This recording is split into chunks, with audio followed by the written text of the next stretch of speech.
we are developing a learning platform using Moodle, and we've just kind of kicked off with it. So we're under development still, but it will be used for a repository for learning materials and resources for all of our tutors and partner providers initially, as well as a means of being able to deliver staff development, and eventually we'll have it as a resource for learners as well.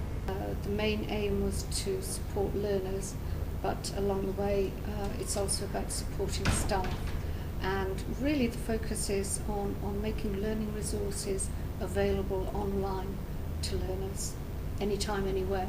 So the achievement I tend to more often see are staff themselves developing their own confidence in using learning platforms, and I'm a firm believer that the way for an organisation to implement a learning platform successfully is to start using it to deliver staff development, to start by getting the staff themselves to be the learners, because it's through that those staff will build up the confidence that they then need in order to go out and get their learners to use the learning platform.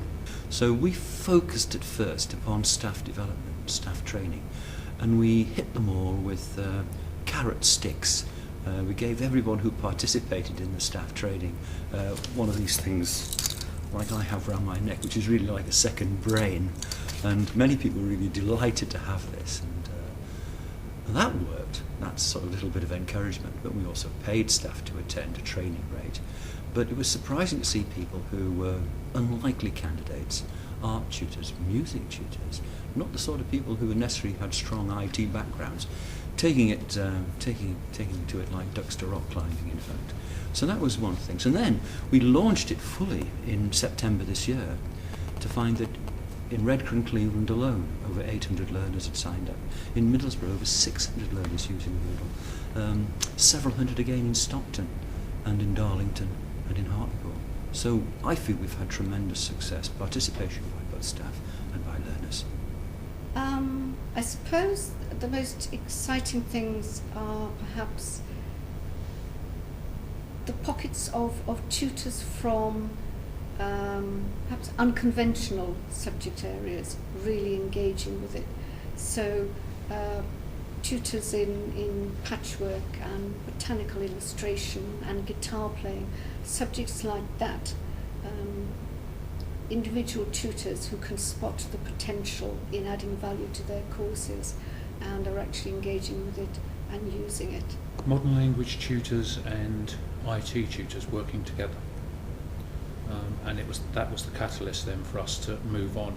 But we had a Treacle 2 project called Flexible French, which was way ahead of its time as it happens, but it was about trying to facilitate small groups of learners all over the county in Cornwall, who probably wouldn't be in sufficient numbers for a course to run, but to bring them together through a Moodle learning space and then have sort of cross-county meetings on odd Saturdays.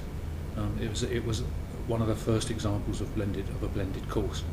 It was exceptionally well done, and that really drove the agenda for Moodle.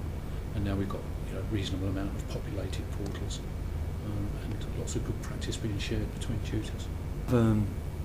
A tutor who teaches the RYA navigation courses. And within that course there's an examination based on buoyage and lights and collision regulations. We have one particular learner who took 100% in that particular test. And when you analyse access to and use of Moodle, he's the one who did all the online tests that had been put on earlier on the Moodle. So that's just one particular example, and I'd like to look at more cases over a period of time to see if we can actually prove the impact of technology on the learner and their achievement.